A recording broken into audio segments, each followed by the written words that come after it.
When you think, it's like when someone asks you something and then you feel like swearing back to them.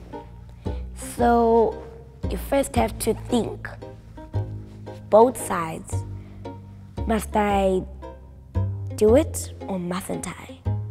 Thinking is when you're doing something hard, like 10 times 10, and then you don't know what it is, and then you just need to think about it, and then it's something that you think about when you think, hey, what did this mean? What did this mean? Hey, what does knowledge mean?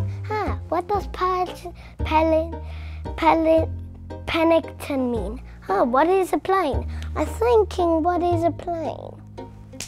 thinking means that you want to know about something and you don't know what it is, so you're thinking what it's about, like that. When your teacher is telling you something, then you have to think with the brain.